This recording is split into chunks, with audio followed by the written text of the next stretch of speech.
にちは、あかねです。今日は私が大学生の時にすごくお世話になった先生に会いに来ました。もちろん撮影許可は取っています。今から先生の部屋に入りたいと思います。はい、どうぞ。失礼いたします。はい。あ、こんにちは。先生、お久しぶりです。お久しぶりです。こんにちは。こんにちは。よろしくお願いします。はい、じゃあ先生、自己紹介お願いいたします。はい、わかりました。國學院大学文学部外国語文化学科の黒沢と言います。よろしくお願いします。よろしくお願いします。はい、先生の研究していることは何ですか？ですね、私は大学では中国語を教えてるんですけれども、私の研究としては中国の、少数民族ですね。でナシ族という少数民族がいるんですが、ナシ語とかあとその文化ですね、そういったものを研究しております。はい、本も書かれています。はい、はい、そうですね。これがナシ語の地名の辞典なんですけど、ナシ族の先生とそれからちょっとチベットのことをやってる先生と3人で一緒に作ったもので、ナシ語の簡単な地名辞典になります。で、これ中国で出版したんですね。はい。あともう一つですね。あとはですね、これが日本で出版した本なんですけど、ナシ族のトンパ文字とかトンパ文字っていうのがありまして、それの研究をした本です。これは日本で出版してます。はい、もし興味がありましたら、概要欄の方にリンク貼っておきますので見てみてください。はい、よろしくお願いします。はい。はい。はい、今日は久しぶりに黒沢先生にお会いしたので、大学時代のこと、私が大学生の時に勉強してたこととか、先生がどんな授業をしてるかとか、堅苦しくなく本当におしゃべりのような形でちょっといろいろ聞いていきたいと思います。まず先生がご担当されている授業についてちょっと教えてください。はい、そうですね。今半分くらいは中国語を教える授業をやってまして、例えば大学1年生の中国語だと、こういった教科書を使ってますし、それから2年生だと少し中級くらいですね、こういった少し読み物ですね、そういったものを使ったりしてます。で、ちょっとこれ今は使ってないんですけど、前これ使ってたやつで懐かしいですこんなものを使って、中国語の授業をしています。それからあと中国の文化についての、授業というのをやってまして、今はちょっとコロナでなかなかできないんですけど、コロナの前までは中国のお茶を学生さんにちょっと紹介したりとか、これはチベットのバター茶ですね。こういうふうにインスタントのパックになっておりまして、どこでもバター茶が飲めるというようなものです。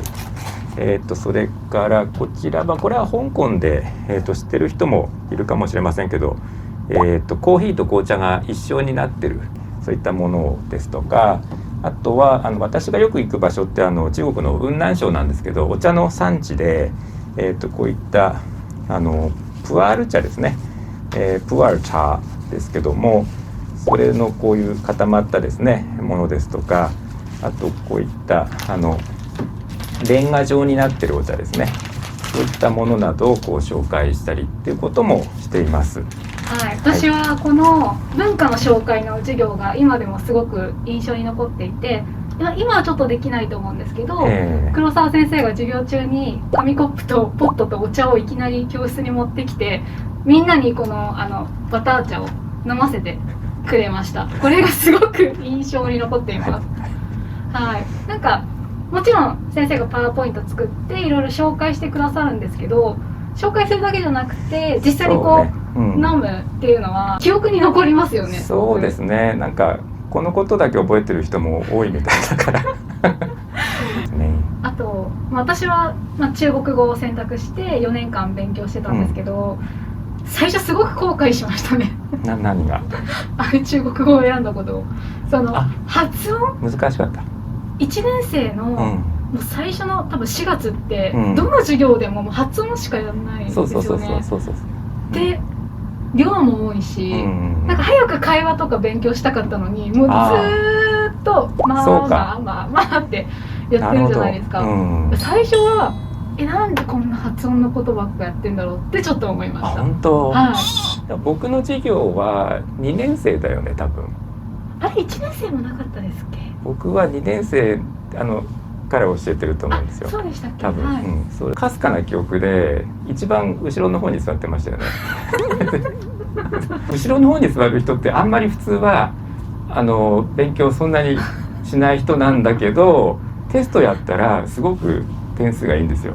なんか褒めてもらいました。だからこういう人もいるんだなって思ったの。本当ですか？そういう記憶がありますよ。嬉しい。でもやっぱりきっかけは大学2年生の時に中国に短期留学して、そうか。やっぱそこから、やっぱもっと話せるようになりたいなと思って結構勉強はしましたけど、そうですね、比較的後ろの方に、なんか一番後ろだったよね。でだからあんまり教室では目立った印象がなかったんですけど、でもテストやるといい点数だからね、陰で努力してるんだろうなってそんな思いましたけどね。やっぱ好きだから勉強したと思う。私の学年は多分うるさいので有名だったんですよ。すごい賑やかなクラスで、大学生にもかかわらず先生に授業中ちょっと静かにしてって怒られてましたよね、うちのクラス。怒ったかもしれないね。みんななんか話すの好きだったんですよね多分。でもこうやってる方からすると、そのぐらいの方がやりやすい時もありますよね。茜先生も教えてるから分かると思うけど、反応がないのが一番辛いから。確かに、これ何ですかみたいなのは。そうだよね。ちょっとねこういうものが出てきたんですよ。あれそっか、最近部屋をちょっと掃除してたんですけど、こういうものが出てきた。ちょっと待って、私のレポートじゃなくてこれ発表じゃない？覚えてます私これ。3年生のやつ。これ後で見せます。日本と中国のマクドナルドの比較っていう。これ何の授業ですか？外国語文化総合演習だかな、そういうやつかな。多分何かと何かを比較する。いや別に各自自由に決めて、自由に決めてで発表してもらってるんだけどね。私多分その天津に留学した時に、マクドナルドのメニューは、もちろんほとんど全世界同じなんですけど、やっぱその国の特徴があったりとか、結構なんか馴染みのあるものだけど、世界各国違うから面白いかなっていうので、これを選んだ記憶はすごくあります。そうですか。やっぱりでもこれ思ったんだけど、これの日本語版を今やってるような感じしません？ YouTube で。確かにね、ちょっとここに多分ルーツがあるんじゃないかと思って。もうこんな前から実はそうですね。私多分その語学の授業も好きだったんですけど、文化比較とかはすごく興味があって、別に文化を比較していいとか悪いじゃなくて、こういうものもあるよって知ることができるのが私はすごく面白かったので、こういうの恥ずかしい。ある意味今の日本の一番日常的なところを紹介してるじゃないですか。で多分そこが一番すごく海外の人もご覧になってね面白いところだと思うんだけど、そういう本当の普通のところを理解しないと、もっとこうなんていうかその上の文化も理解できないし、一番大事なところだと思うんですよ私も。だからそういうことだよね、こういうのって。そうでも私結構その視聴者の方から言われて難しいのが、日本の生活と文化を紹介してくれっていうのは結構多くて、でもこれって日本に住んでる日本語ネイティブスピーカーで結構難しくないですか？難しいよね。当たり前すぎちゃって。逆にそうなんですよ。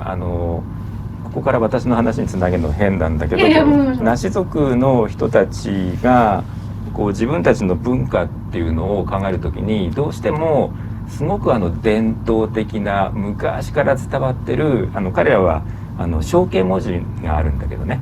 でそういうものだけがナシ族の文化だって思ってしまってるところがあって、だけど彼らも普通にナシ語を喋ってそのナシ族の生活をしてるので、本当はそっちの方を理解しないと、さらにこう上の方にあるですね、いろんな芸術とか文化も理解できないっていうことをいつも思ってるんですよね。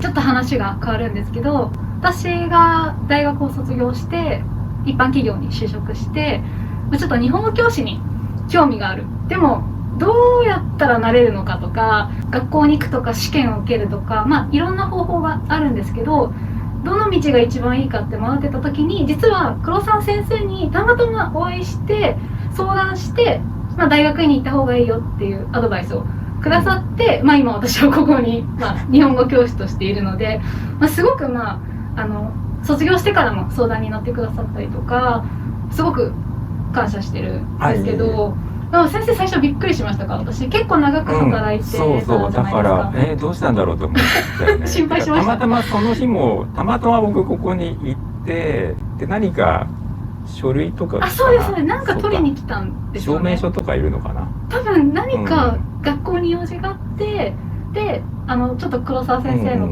研究室に行っていいですかって、ちょっと相談したいなと思って行ったんですよね。全然職種違うのでびっくりされましたよね。いやだから日本語の先生になる人はもともと大学の学部の中にもそういうコースがあるからそれをやってたりするんだけど、全然そうじゃなかったからね。全くなかったです。そう、あれどうしたのかなっていうふうには思いましたね。そういう日本語の先生になるためにはいろんな方法があって、悩んでたけど、大学院は選んでよかったですね。そうですか。場所を考えた時に、大学院に行った方がいろんな選択肢がやっぱりできるので、仕事の幅が広がるっていう意味では、大学院苦しかったですけど、私本当にいやもう舐めてたんですよ正直。いやで本当に頑張ってね努力されて、本当にだから努力人の見えないところで努力するタイプだ。いや全然なんかちょっと恥ずかしいでも社会人ある程度経験して、大学院に入るって思った時に、学生じゃんって思っちゃったんですよ。ちょっと仕事じゃないでしょ、学生でしょ、論文書けばいいんでしょ、大丈夫じゃんって思って入ったら泣きそうでした最初。2,3週間そう大変だって言ってましたよね最初ね。いや本当大変でしたね。毎週なんか提出があってレポートので予習が半端じゃなくて、すごい先生はなんか 2,30 ページをなんか栄養にまとめてきてくださいとか、2,30 ページもあるのに栄養にどうやってまとめるのみたいなとか、だからもう電車の中で必死に読んで、で先生がさっきおっしゃった通り、私は日本語教育のこと一切勉強したことがなかったので、単語がわからないんですよね、専門用語が。それ調べるのも大変でしたし、でもいい経験でしたね。でもやっぱりその前に働いてた経験がものすごく今使えてるでしょ。それはありますね。やっぱりほら今こうやって YouTube やるやつだって最初考えてからいろいろ許可を取ったりとか交渉したりするでしょ、そういうのってやっぱりビジネスだからね、それできない人はやっぱりなかなか難しいんじゃないですか。それはもしかしたらそうですね、会社での経験はすごく役に立ってるとは思いますね。いやなんか研究室来るとやっぱ懐かしいですね。先生これ本何冊あるんですか？数えたこと。いやわかんない読んでもいないからでもやっぱり研究してると、いろんな本を例えば2,3 ページだけでもやっぱり取り寄せたりとか、本当にここにしかないぐらいのものも少し梨族の梨語の資料でちょっとありますので。わかりました。先生今日お忙しい中、ありがとうございました。どうもお久しぶりでありがとうございました。皆さん日本の大学でもし何か知りたいことがあったらコメントに書いてください。もしかしたら第2弾第3弾が黒沢先生と一緒にまたあるかもしれないので、ぜひコメントで教えてください。じゃあ今日はここまでです。皆さんいつもありがとうございます。ありがとうございました。また来週、バイバーイ。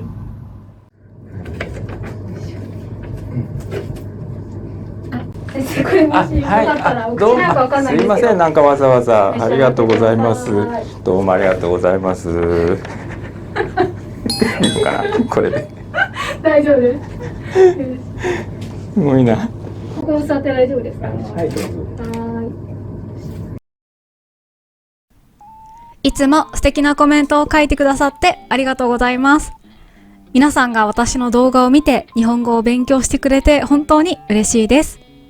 また来週お会いしましょう。バイバイ。